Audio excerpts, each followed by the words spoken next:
আসসালামু আলাইকুম প্রিয় শিক্ষার্থী বন্ধুরা, আশা করি তোমরা ভালোই আছো। অভিনন্দন আর শুভেচ্ছার মাধ্যমে তোমাদের আজকের ক্লাস শুরু করছি। একদম নতুন আইটেম নিয়ে তোমাদের কাছে আজকে হাজির হয়েছি। আজকের নতুন আইটেম ক্লজ।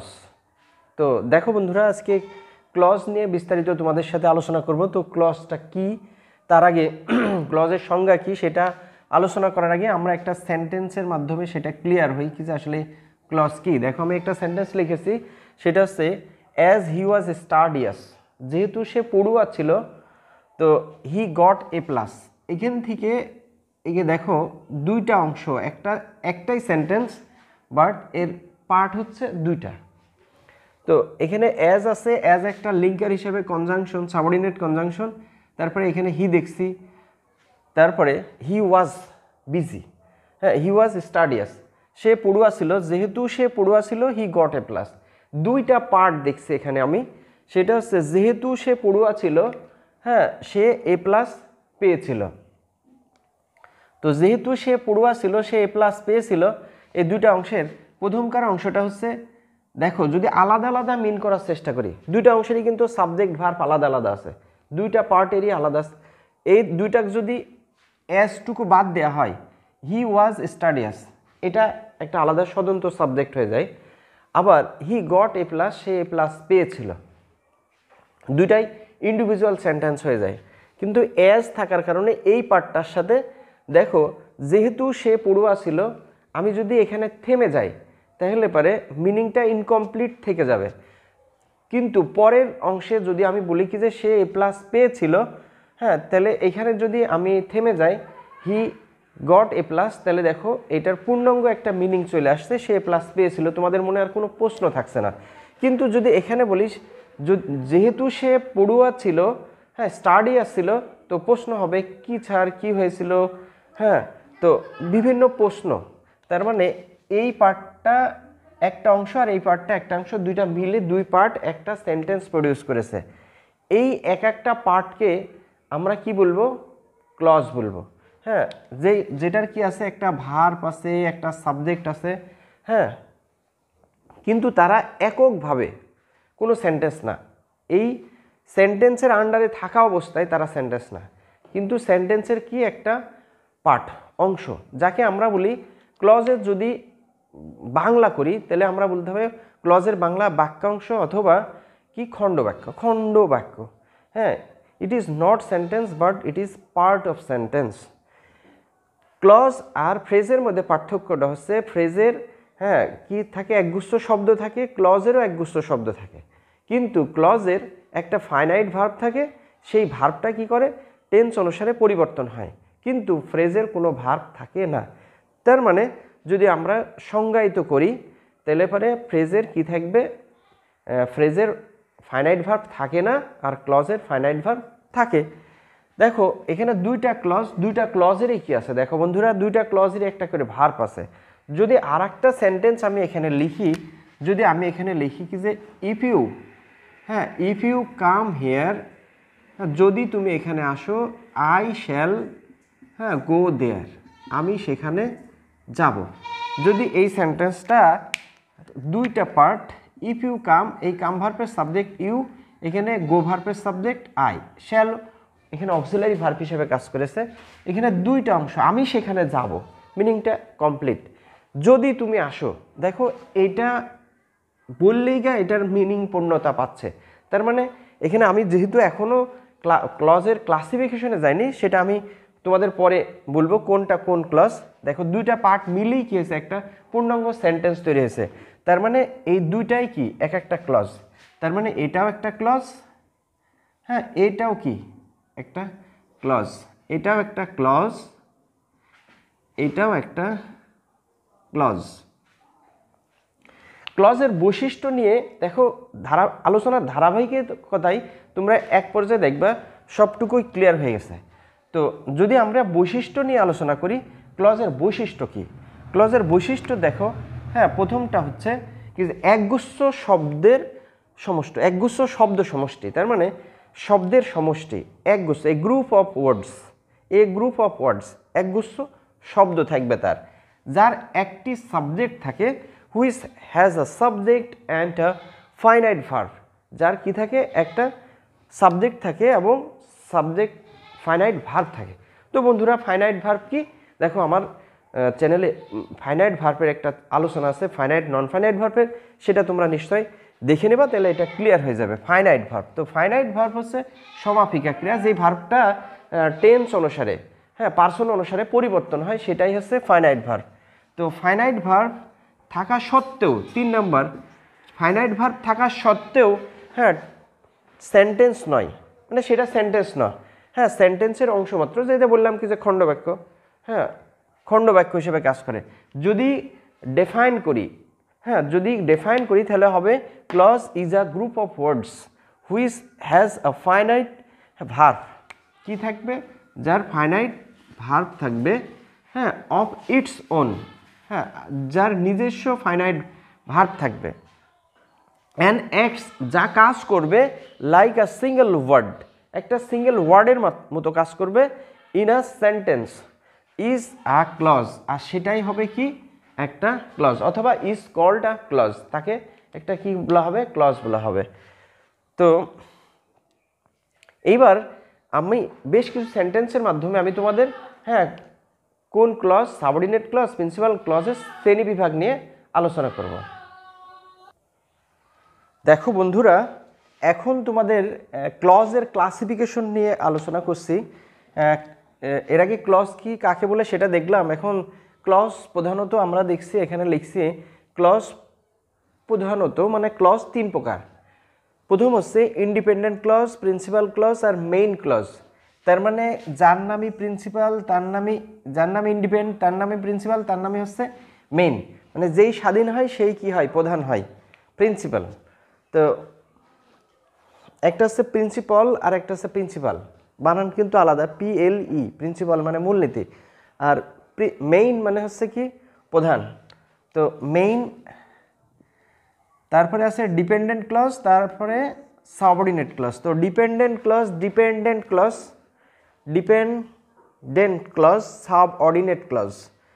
তো ইন্ডিপেন্ডেন্ট ক্লজ মানে হচ্ছে স্বাধীন ক্লজ, স্বাধীন, আর ডিপেন্ডেন্ট মানে হচ্ছে পরাধীন বা অধীন ক্লজ।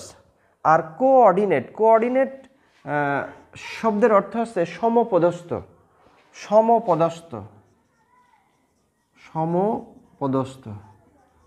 মানে যার পদের দিক থেকে কেউ কারোর চেয়ে কম না, দুজন সমান সমান, তুমিও 50 আমিও 50, একে সমপদস্থ কথা বলা হয়। তো এখন ইন্ডিপেন্ডেন্ট ক্লজ মানে স্বাধীন ক্লজ কি সেটা আমি একটু বলি, তোমরা যদি পারো লিখে নিবা। স্বাধীন ক্লজ, ইন্ডিপেন্ডেন্ট ক্লজ হচ্ছে যে ক্লজ, মানে যে ক্লজ অর্থ প্রকাশ করার জন্যে অন্য ক্লজের উপরে নির্ভর করে না, হ্যাঁ না করে নিজে নিজে অর্থ প্রকাশ করতে পারে, সেটা হচ্ছে প্রিন্সিপাল ক্লজ। আবার বলি, যে ক্লজ অর্থ প্রকাশ করার জন্য অন্য ক্লজের উপর নির্ভর না করে নিজে নিজে অর্থ প্রকাশ করতে পারে তাকে প্রিন্সিপাল ক্লজ, ইন্ডিপেন্ডেন্ট ক্লজ বা মেইন ক্লজ বলে। এইবার সাবঅর্ডিনেট ক্লজ বা ডিপেন্ডেন্ট ক্লজ তার ঠিক উল্টা, যে ক্লজ অর্থ প্রকাশ করার জন্যে হ্যাঁ নিজে নিজে অর্থ প্রকাশ করতে পারে না, যে ক্লজ, আবার বলি যে ক্লজ অর্থ প্রকাশ করার জন্য অন্য ক্লজের উপর নির্ভর করে তাকে ডিপেন্ডেন্ট ক্লজ বা সাবঅর্ডিনেট ক্লজ বলা হয়। আরও যদি বলি, দেখো যেটা সাবঅর্ডিনেট ক্লজ হবে আমরা অবশ্যই নোটিস করব যে সাবঅর্ডিনেট কনজাংশন যুক্ত থাকে। হ্যাঁ, তো প্রিন্সিপাল ক্লজ আর সাবঅর্ডিনেট ক্লজ, যেখানে প্রিন্সিপাল থাকবে সেখানেই কি থাকবে, সাবঅর্ডিনেট ক্লজ থাকবে। আর যেখানে সাবঅর্ডিনেট ক্লজ, প্রিন্সিপাল ক্লজ কিছুই থাকবে না, সেটা আসলে সেখানে ক্লজ নাই। যদি এখন কেউ বলে কি যে আই লাইক সুইট, আমি মিষ্টি পছন্দ করি, এটা কোন clause? I will tell you that this is not a clause. হ্যাঁ, কারণ it has only a subject and verb. এর শুধুই কি আছে, একটা সাবজেক্ট আছে আর একটা ভার্ব আছে। তো যার সাবজেক্টই একটা, ভার্বই একটা, ওইটাকে সিম্পল সেন্টেন্স বলা হয়। ওইটা আসলেই ওইটা কোনো ক্লজের ভিতর যাবে না। ক্লজ হলে তার একাধিক সাবজেক্ট থাকবে, একাধিক ভার্ব থাকতে হবে। সেটা ক্লিয়ার করার জন্য দেখো আমি এখানে কিছু সেন্টেন্স লিখছি। দেখো, দো হ্যাঁ he is smart I dislike him. তো হি ইজ স্মার্ট, স্মার্ট হলে তো সবাই পছন্দ করার কথা, আমারও পছন্দ করার কথা, কিন্তু আমি তাকে পছন্দ করি না। দো, যদিও, এই যে এখানে সাবঅর্ডিনেট কনজাংশন যুক্ত হয়েছে, কি যদিও সে স্মার্ট, আমি তাকে অপছন্দ করি। যদি সেন্টেন্সটা আলাদা আলাদা লিখতাম তাহলে পরে আলাদা সেন্টেন্স হইতো, কিন্তু এখন দুইটা ক্লজ মিলে একটা সেন্টেন্স হয়েছে, যাকে আমরা কমপ্লেক্স সেন্টেন্স বলি। তো কমপ্লেক্স সেন্টেন্সের শর্ত কি একটু পরেই তোমরা জেনে যাবা। দেখো, এটা সাবঅর্ডিনেট ক্লজ এসসি ক্লজ, আর এটাকে বলবো হচ্ছে পিসি ক্লজ। যদি আর একটু অ্যানালাইজ করি দেখি, যদিও সে স্মার্ট, হ্যাঁ আমি তাকে অপছন্দ করি। স্মার্ট হলে কেন অপছন্দ করো? হ্যাঁ, যদিও সে ধনী, সে অসৎ। আসলে ধনী আবার কেন অসৎ হবে? Though he is rich he is dishonest. তো ধনী অসৎ হবে কেন? হ্যাঁ, তো দো অলদো একটা বিপরীত অর্থবাচক ক্লজকে কি করে? যুক্ত করে। তো এইটা কি? এইটা মূলত হচ্ছে একটা কনজাংশন, যেটা এই ক্লজটাকে সাবঅর্ডিনেট ক্লজ করতে সাহায্য করেছে। যদি এটার সাথে এই দো অলদো যুক্ত না থাকতো তাহলে কিন্তু এই সেন্টেন্সটা, এই ক্লজটা সাবঅর্ডিনেট ক্লজ হতো না। অ্যাজ হি ওয়াজ মেরিটোরিয়াস, যেহেতু সে মেধাবী ছিল, হ্যাঁ এভরিবডি লাইকস হিম। হ্যাঁ, লাইকস হিম যদি আমি ওয়াজ না দিয়ে এখানে ইজ দিই তাহলে মনে হয় ভালো হয়। যেহেতু সে মেধাবী, সবাই তাকে পছন্দ করে। মেধাবী ভালো হলে তো সবাই তাকে পছন্দ করবে। তো এইটা দেখো একটা ক্লজ। হ্যাঁ দেখো বন্ধুরা, এখানে অ্যাজ থাকার কারণে এই শি ইজ মেরিটোরিয়াস এই অংশটাকে এরা সাবঅর্ডিনেট ক্লজ করে ফেলেছে। আমি সেন্টেন্সটাকে একটু উল্টাভাবেও লিখতে পারতাম কি, যে everybody likes him as him. তো না, এখানে আমি হি করি তাহলে ভালো হয়। As he is meritorious, everybody likes him as he is meritorious. সবাই তাকে পছন্দ করে, যেহেতু অ্যাজটা সাবঅর্ডিনেট ক্লজটা মাঝখানেও বসতে পারে, মানে সাবঅর্ডিনেট কনজাংশনটা মাঝখানেও বসতে পারে, এখানে প্রথমে বসেছে। তো যেহেতু সে মেধাবী, তো কী হয়েছে? যদি আমি থেমে যাই অর্থ ক্লিয়ার হচ্ছে না। যেহেতু মেধাবী, তো কী হয়েছে স্যার? অর্থটা ক্লিয়ার হচ্ছে না। আমি যদি এখন বলি কি যে সবাই তাকে পছন্দ করে, এভরিবডি লাইকস হিম, সবাই তাকে পছন্দ করে, তো অর্থ ক্লিয়ার। হ্যাঁ, সুতরাং এটা কি দেখো, এর সাথে কোনো কনজাংশনও নাই, আবার অর্থটাও কি ক্লিয়ার। সেজন্যই ওইটা প্রিন্সিপাল ক্লজ, আর এটা হচ্ছে এসসি ক্লজ, মানে subordinate clause, dependent clause. Uneasy lies the head, uneasy lies the head that wears crown the head, যে মস্তিষ্কে রাজমুকুট থাকে, যে মাথায় রাজমুকুট থাকে সেটা কষ্টে ঘুমায়। মানে যার মাথায় কি থাকে? রাজমুকুট থাকে। যে মস্তিষ্কে রাজমুকুট থাকে সেটা কষ্টে ঘুমায়। তো দ্যাট ওয়ার্স এ ক্রাউন, তার মানে এইটা কি হচ্ছে? Principal clause. দেখো, এর সাথে কোনো লিঙ্কার নাই। আনইজি লাইজ দি হেড আর that wears a crown, that সহ এটা হচ্ছে সাবঅর্ডিনেট ক্লজ। হ্যাঁ, এটাকে এসসি ক্লজ বলবো। তো এখানে যদি আমি একটু আপডেট করি, আমরা সিম্পল সেন্টেন্সের স্ট্রাকচারে দেখেছি। সিম্পল সেন্টেন্সে একটা সাবজেক্ট থাকে, একটা ফাইনাইট ভার্ব থাকে, একটা সাবজেক্ট থাকে। তো একটা সাবজেক্ট আর একটা ফাইনাইট ভার্ব থাকলে দ্যাট ইজ সিম্পল সেন্টেন্স। যেমন I like sweet, this is simple sentence. কিন্তু though he is meritorious, as he is meritorious, sorry, though he is smart, as he is meritorious, uneasy that wears a crown, এই যে ক্লজগুলা দেখছি কি যে একটা subordinate clause, এই সেন্টেন্সগুলোর একটা subordinate clause আর একটা হচ্ছে প্রিন্সিপাল ক্লজ। তো একটা সাবঅর্ডিনেট ক্লজ আর একটা প্রিন্সিপাল ক্লজ যদি অ্যাটলিস্ট থাকে, সেই সেন্টেন্সটাই হয়ে যায় বন্ধুরা কমপ্লেক্স। তাহলে কমপ্লেক্স সেন্টেন্সের কন্ডিশনে কি পড়ছে? তো অ্যাটলিস্ট একটা সাবঅর্ডিনেট ক্লজ থাকতে হবে, অথবা একাধিক সাবঅর্ডিনেট ক্লজ থাকতে পারে, যার একটা প্রিন্সিপাল ক্লজ থাকতেই হবে। তার মানে কমপ্লেক্স সেন্টেন্স হতে হলে দুইটা ভার্ব আর দুইটা সাবজেক্ট লাগবে, যার একটা ক্লজ সাবঅর্ডিনেট হবে আর একটা হবে প্রিন্সিপাল। অ্যাটলিস্ট দুইটা ক্লজ থাকতে হবে এবং একটা প্রিন্সিপাল ক্লজ আর একটা সাবঅর্ডিনেট ক্লজ, সেটাই কি হবে? Complex sentence. আর কম্পাউন্ড সেন্টেন্স আলোচনা করার আগে আমরা কোঅর্ডিনেট কনজাংশনটা দেখে আসি, সরি কোঅর্ডিনেট ক্লজটা দেখে আসি। তো কোঅর্ডিনেট ক্লজটার ব্যাপারে দেখো, আমি দুই দিকেই হি ইজ অনেস্ট আর হিজ ব্রাদার ইজ ডিসঅনেস্ট, দুইটা যদি অংশ হয়, সে সৎ, তার ভাই অসৎ। তো এইটা যদি আমি আলাদা করি, বারটাকে যদি এখান থেকে বাদ দিয়ে দিই, তাহলে পারে কি হবে? এটা দুইটা স্বাধীন ক্লজ হয়ে যাবে। তার মানে এটাও ইন্ডিপেন্ডেন্ট ক্লজ, এটাও ইন্ডিপেন্ডেন্ট ক্লজ। তো এক দেশে একটা পরিবারে দুজন পরামাণিক হতে পারে না। দুজন পরামাণিক যদি হয়ে যায়, আবার দুজন অথবা একটা ক্লাসে যদি দুজন সমান সমান মার্ক হয়ে যায়, তা আমি কি করতে পারি? তখন দুজনকে তার ফার্স্ট বলতে পারিনি, তখন বলতে পারি কি যে কোঅর্ডিনেট। কোঅর্ডিনেট মানে কি? তো কোঅর্ডিনেট মানে হচ্ছে বললাম এই যে সমপদস্থ, মানে তুমিও যা আমিও তাই, মানে একই পোস্টে দুজন পোস্টটা হোল্ড করে আছে, দুজনের মর্যাদা এক।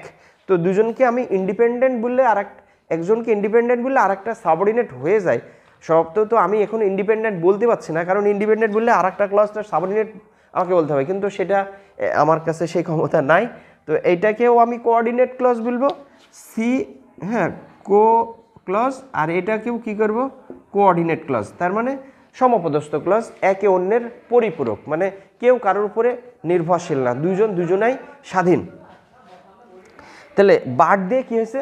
দুইটা ক্লজকে, দুইটা সমজাতীয় ক্লজকে যুক্ত করেছে। তো কোঅর্ডিনেট কনজাংশন, কোঅর্ডিনেট ক্লজের সংজ্ঞার বেলাতে আমি এইরকম বলতে পারি যে ক্লজ, যে কনজাংশন, কোঅর্ডিনেট কনজাংশন দ্বারা যখন দুইটা সমজাতীয় ক্লজকে, সম মিনিংয়ের ক্লজকে একসাথে যুক্ত করে, সেটাই কি? Coordinate clause. এবার দেখো, উই ওয়ার্কড হার্ড, আমরা কঠোর পরিশ্রম করেছিলাম, and earned a huge money, আমরা প্রচুর টাকা উপার্জন করেছিলাম। দুইটা ক্লজ,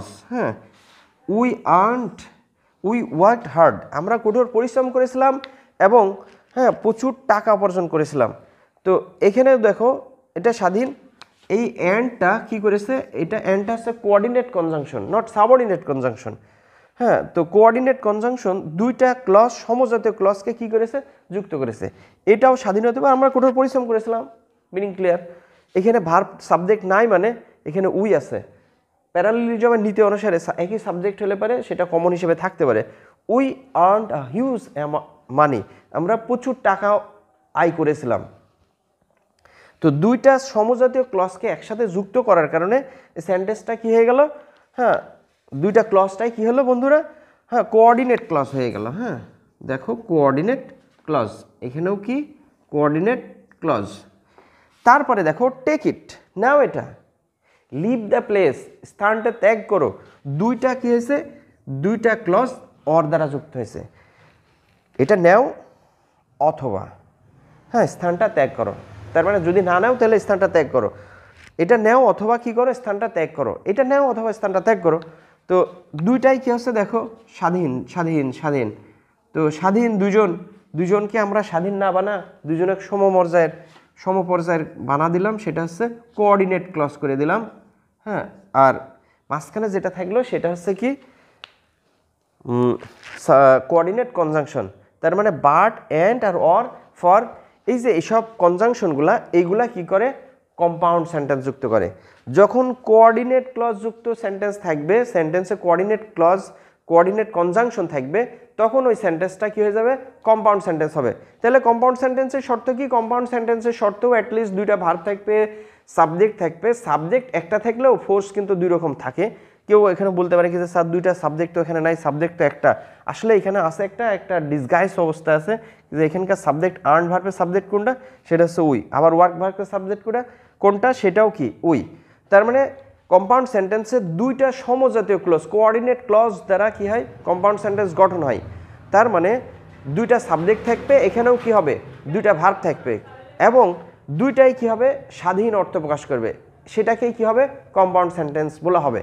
তাহলে বন্ধুরা, আমরা ক্লজ কেন শিখবো সেটার প্রশ্নের জবাবে যদি আমি বলি কি যে ক্লজ কেন শিখবো, আমরা ক্লাস এসএসসি, ইন্টারমিডিয়েট, মানে এইচএসসিতে, তারপরে অ্যাডমিশনে, বিসিএসে, যে কোনো চাকরির পরীক্ষাতেই দেখা যাবে কি যে আমাদের ক্লজ দরকার হয়। Even right form of verb, free hand writing skill, প্রত্যেকটার ক্ষেত্রে আমরা দেখি কি যে সিম্পল কমপ্লেক্সের ব্যবহার লাগে। তো সেখানে যদি আমরা ক্লজ সম্পর্কে if we do not have any good concept, in clause, will not be able to form complex, simple complex and compound sentence. এটা করতে আমরা কিন্তু অক্ষম হয়ে যাব। তো আমাদের এই যে সিম্পল, কমপ্লেক্স, কম্পাউন্ড করাতে একটা ভালো কমান্ড থাকার জন্য আমাদের প্রিভিয়াস একটা কনসেপ্ট থাকতে হবে, সেটা হচ্ছে ক্লজ সম্পর্কে ধারণা থাকতে হবে। ক্লজের আগে অবশ্যই তোমরা দেখবা ফ্রেজের ধারণা নিয়ে আসবা, কারণ ফ্রেজ যদি ভালো না বুঝো তাহলে ক্লজ ভালো বোঝা যাবে না। আর যারা ক্লজ ভালো বুঝে না তারা সিম্পল কমপ্লেক্স কম্পাউন্ডও কী করবে না, বুঝতে পারবে না। আবার সিম্পল কমপ্লেক্স কম্পাউন্ড বুঝতে হলে তোমাকে কি করতে হবে, ক্লজ আইডেন্টিফিকেশন নিয়ে এক্সপার্ট হতে হবে। তো ক্লজ আইডেন্টিফিকেশনে এক্সপার্ট হতে হলে আমরা সেটা নিয়ে আজকে আলোচনা করলাম বন্ধুরা। তো আশা করছি তোমরা এই ক্লজের ক্লাসিফিকেশনটা বুঝতে পারছো। হ্যাঁ, সেই সাথে সিম্পল কমপ্লেক্স কম্পাউন্ডের কিছুটা ধারণা দিলাম, সেটা সিম্পল কমপ্লেক্স কম্পাউন্ডের আলোচনা নিয়ে আবার তোমাদের সামনে হাজির হব। আর এটা আমাদের মূলত আজকের ফার্স্ট পার্ট ছিল, ফার্স্টের আলোচনা, আজকের প্রথম পার্ট ক্লজের আলোচনা। তোমাদের এই পরের পার্টে নিয়ে আসবো হচ্ছে সাবঅর্ডিনেট ক্লজের ক্লাসিফিকেশন। আমাদের সাথে হাজির না হওয়া পর্যন্ত আশা করছি তোমরা ভালো থাকবা, এই কামনায় নিয়ে আজকের মতো শেষ করলাম। খোদা হাফেজ, টাটা, বাই বাই।